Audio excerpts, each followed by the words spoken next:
सबसे पहले तो मैं यही कहना चाहूँगी that I am really happy that I am a part of ये मेरी family, because it's such a cult show. लोगों ने इतना पसंद किया था सीज़न 1 एंड पहले एक्साइटमेंट इतनी थी लोगों को जब प्रोमो आया एंड तब मुझे पता चला कि ऑलरेडी कितना पॉपुलर है ये, because people were really looking forward to it and now after 3 days of its release I am getting to hear it from everywhere how much they have loved it. जिस तरह से even critics ने जो stars दिए हैं, rating दी है, reviews दिए हैं, अब तो इंस्टाग्राम पे भी आप जब जाएं तो already with in a day इतने रील्स बन चुके हैं हमारे सीरीज़ में जो स्पेशल इम्पैक्टफुल लविंग सीन्स थे उनके ऊपर।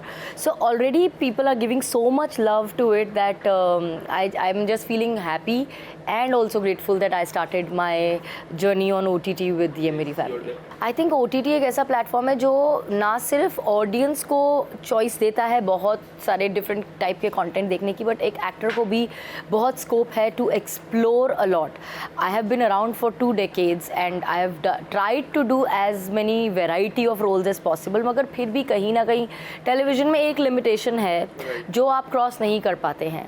अब आप प्रोटैगनिस्ट हैं तो प्रोटैगनिस्ट अच्छी ही होगी, उसके कैरेक्टर में थोड़े चेंजेस हो सकते हैं, लेकिन अल्टीमेटली वो आइडियल होती है, वो आइडियल बहू होती है, आइडियल माँ होती है।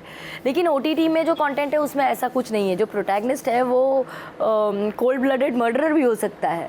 So no as an actor explore करने के लिए बहुत कुछ है and I am looking forward to trying out this medium जिसमें मुझे वो साइड अपनी परफॉर्मेंस का दिखाने का मौका मिलेगा जो मैं अब तक ट्राई नहीं कर पाई हूँ। सी ये तो मालूम था कि हमें कंटेंट जो है उसके हिसाब से और मीडियम के हिसाब से परफॉर्मेंस डेफिनेटली डिफरेंट होगी, बिकॉज टेलीविज़न में थोड़ा सा आपको एक नॉच हायर रखनी पड़ती है परफॉर्मेंस, लेकिन OTT में ऐसा नहीं है। वहाँ जितना सटल और जितना रियल होगा उतना रिलेटेबल और बेटर होता है। पर ये जो आपने पराठा खाने से रोकना वाली बात की, ऐसे कई सीन्स हैं जिसमें ये छोटे छोटे इम्प्रोवाइजेशन जो हैं ये ऑन द स्पॉट हुए हैं, ये लिख कर नहीं आया था। एक तो सबसे पहले आई एम अमेज्ड कि आपने वो पार्ट नोट की, क्योंकि वो आई थिंक जब कैमरा मूव हो रहा था तब वो पार्ट आता है, लेकिन आपने वो भी देख लिया, विच इज़ अमेजिंग। लेकिन ये छोटे छोटे नुएंसेस हम खुद सेट पे कई बार इम्प्रोवाइज़ करते थे। डायरेक्शन टीम की तरफ से क्रिएटिव्स हमेशा सेट पे मौजूद होते थे to help us try more and beyond the script, and ऐसे ही को एक्टर्स भी आपस में। तो ये पराठे वाला जो इम्प्रोवाइजेशन था ये राजेश का था, एंड आई थिंक राजेश अपने आप में एक इतने सक्षम और इतने अच्छे एक्टर हैं कि वो इम्प्रोवाइज़ बहुत अच्छा करते हैं, उनकी कॉमिक टाइमिंग बहुत अच्छी है। तो इवन एक सीन जो प्रोमो में भी है और जिसके ऊपर जो हमारे सॉन्ग का भी हिस्सा है और जिसके ऊपर काफ़ी रील्स भी बन रहे हैं, जब वो बोलते हैं कि तबीयत ख़राब में भी जब जिद करती हो तो बहुत प्यारी लगती हो, ये भी कम्प्लीटली राजेश का इम्प्रोवाइजेशन था जो ऑन द स्पॉट उन्होंने किया था। तो वो हाँ, तो ये इतने क्यूट एडिशंस होते हैं सेट पे, जिस वजह से सीन तो वैसे ही बहुत खूबसूरत लिख के आए थे, लेकिन उसमें हम अपना एक पर्सनल टच डाल सके। सी कई बार ऑब्वियसली फिल्म में वो 2 घंटे का लिमिटेशन है, OTT में भी लिमिटेड एपिसोड्स ही हैं। ये तो हमारे टेलीविज़न शोज़ हैं जो कि अनलिमिटेड चलते हैं और हमें पता ही नहीं होता जब स्टार्ट होता है कि ख़त्म कब होने वाला है। लेकिन जैसे फिल्म में ड्यूरेशन का एक पहले से प्री डिसाइडेड होता है, सेम OTT में ऐसे नंबर ऑफ़ एपिसोड्स डिसाइडेड होते हैं। जब आप शूट करना शुरू करते हो तो आपको मालूम होता है कि where the story is going to lead and where it is going to end. So start to finish आप पूरी रिहर्सल, वर्कशॉप, अपनी रीडिंग्स ये सब करके आते हो। So it is way different from TV but not very different from films. मेरे लिए एज अ मदर कनेक्ट करना बहुत आसान था, बिकॉज वो इमोशन मेरे अंदर बहुत नेचुरली आते हैं। The only thing I was not able to connect was the parenting style, क्योंकि 90s की पेरेंटिंग स्टाइल थोड़ी डिफरेंट थी। तब बच्चों को बहुत ज़्यादा वर्बली ये कह कर नहीं जताया जाता था कि हम आपसे बहुत प्यार करते हैं, वो एक्शंस में दिखता था, जैसे कि नीरजा और संजय ने अपने एक्शंस में दिखाया है सीरीज़ में भी। वेरएज़ कभी ऐसा कोई मौका नहीं आया जब उसने जाकर अपने बच्चे को बोला हो कि बेटा आई लव यू। वेरएज़ आज की जो जनरेशन है और आज के जो पेरेंट्स हैं जिसको मैं बिलोंग करती हूँ, वहाँ दिन में अगर 10 बार मैं अपने बच्चे को ये ना बताऊँ कि that how much I love हर, तो मेरा दिन पूरा नहीं होता।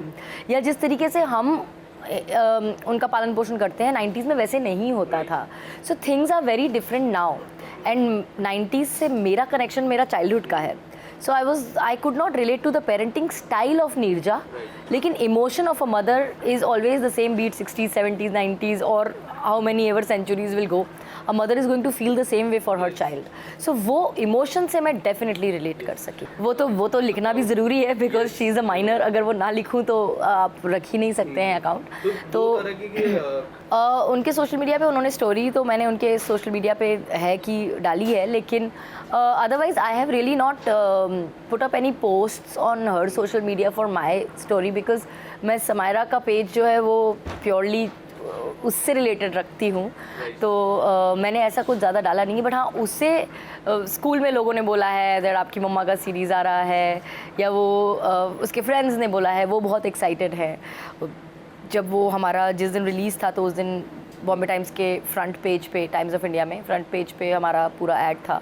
तो वो देखकर उसके फ्रेंड्स बहुत एक्साइटेड हो रहे थे that your mom is doing this series. So she is getting response and feedback from people on personal level, not on social media, and also because she does not go on social media. She doesn't have an access. See ये आसान हो गया है audience के लिए देखना, क्योंकि जो शो टीवी पे आता है वो उसी का एक OTT प्लेटफॉर्म है. जैसे मेरा लास्ट शो हमारी वाली गुड न्यूज़ ZTV पे था, लेकिन वो ZEE5 पे भी अवेलेबल था. तो अगर आपने मिस कर दिया तो आप बाद में भी देख सकते हैं, शो ख़त्म होने के बाद भी देख सकते हैं. आज भी कुमकुम आर्काइव में अवेलेबल है हॉटस्टार पे.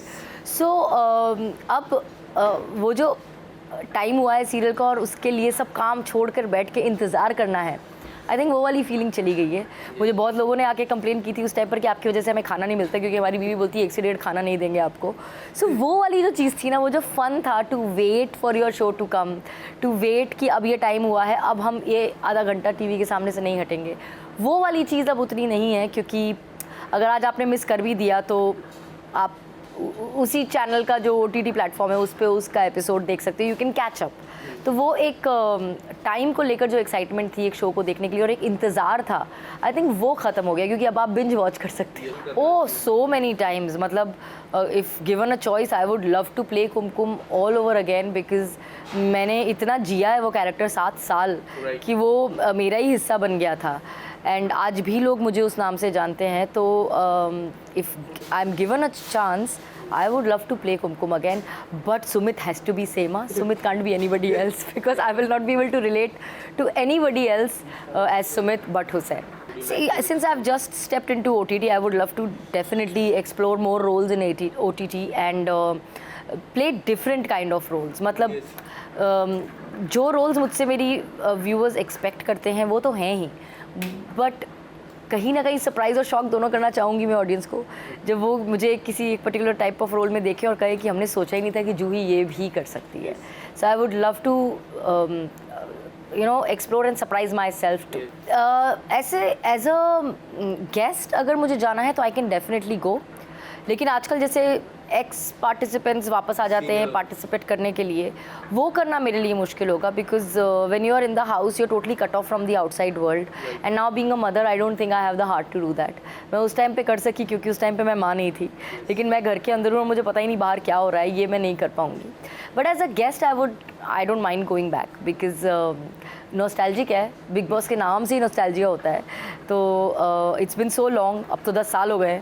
तो if I go back as a guest I think it will be fun, but then makers have to call me. Khatron Ke खिलाड़ी मैं मतलब मेरे दोस्त तो करते रहते हैं Khatron Ke Khiladi. Last year Mohit Malik was there, but मुझे खतरों के खिलाड़ी जब ऑफर हुआ मैंने ना बोल दिया. Like 3-4 seasons they offered me, then they also stopped offering because I told them clearly कि ये एक शो है जो मैं नहीं कर सकती. क्योंकि मुझे वो जो क्रीपी फीलिंग होती है ना, ऐसे चूहे और बिच्छू आपके ऊपर से जा रहे हैं, सांप वहाँ जा रहे हैं, वो मैं नहीं कर सकती. वो एंड आई एम वाटरफोबिक. तो वो बोलते थे कि लेकिन आपको लाइफ जैकेट होगा, आप कहीं से कूद के पानी में गिरे तो मरोगे नहीं. मैंने कहा डूब के नहीं मरूंगी, हार्ट अटैक से तो मर सकती हूँ क्योंकि वाटरफोबिक हूँ. तो मुझे Khatron Ke Khiladi is the only show that I love to watch. Sheezan because Kasautii Zindagii की उस टाइम पर तो जो भी हमारे शोज़ चलते थे वो आपस में कभी साथ काम ना भी किया तभी भी आप एक दूसरे को जानते थे. बिकॉज इतने हैंडफुल ऑफ कैरेक्टर्स थे जो इतने पॉपुलर थे, तो उनका आपस में मिलना होता ही रहता था. सी कम बैक तो इसलिए भी नहीं है क्योंकि मैंने तो हमेशा से एक शो और दूसरे शो के बीच में गैप लिया है. ऐसा नहीं है कि मैं कहीं चली जाती हूँ और फिर वापस आती हूँ, मैं यही हूँ. जस्ट दैट मैं deliberately to maintain work life balance एक शो और दूसरे शो के बीच में टाइम लेती हूँ. कैसा रोल करना चाहूँगी? Obviously something that I have not done earlier, something where I am not repeating myself. लेकिन being the protagonist in television बुरी तो नहीं बन सकती, वो मैं ऐसे ऐसे बाल बाल तो नहीं कर सकूंगी, but I would love to play a negative character. I have done that once in Shani and I got great feedback. I personally loved playing the negative part. So if there is something negative, I would love to do it. But my daughter will hate to see it. She says, I don't want to see you doing anything bad on screen also. तो वो मुझे नहीं करने देगी. But I'll probably have to मनाओ her and do it. She's too young. Right now, every 6 months उसका vision और dream change होता है. साइंटिस्ट से लेके फुटबॉल खेलने से लेकर सब इन दिनों स्केचिंग आर्टिस्ट बनने का शौक है बड़े होके. 6 महीने बाद पूछेंगे क्या और करना है. सो चॉइस उसकी है and I am never going to tell her that you should become this in life because it's her life and you get one life. You should get to live it the way you want to live. And career एक इतना important part है हमारी ज़िंदगी का कि अगर वो करते हुए आप खुश नहीं हो, आपका दिल इन्वॉल्व नहीं है, तो आप अपना 100% नहीं दे पाओगे. सो वो जो भी करना चाहेगी I will support her. In between, she wanted to become a baker, and she said, "Will you let me become a baker?" I said, "Of course, I will come and eat the cakes." So whatever she wants to become in life, I will be there to support her. What's up next? Right now, I'm riding high on this debut, and the way people are showering their love on Hamari Wali. See, I'm saying Hamari Wali on Ye Meri Family, but there is something else that I'm in talks with. I cannot disclose that right now. If that happens, मैं यही कहना चाहूँगी कि please जिसने भी नहीं देखा है अभी तक ये मेरी फैमिली का न्यू सीज़न, वो ज़रूर देखें. It is such a feel good series and हर इंसान को वो देखकर लगेगा ये तो मेरी फैमिली है, जिसे हर कैरेक्टर में कोई ना कोई किरदार अपनी फैमिली का या खुद को वो देख पाएगा. एंड आपको इतना होलसम फीलिंग होगी कि आई don't think you should miss it. आप लोगों ने सीज़न 1 को इतना प्यार दिया था. We are really hoping that you will love season 2 also as much. अब तक तो ढेर सारा प्यार मिल रहा है, लेकिन और प्यार किसको नहीं चाहिए. तो प्लीज़ वॉच इट.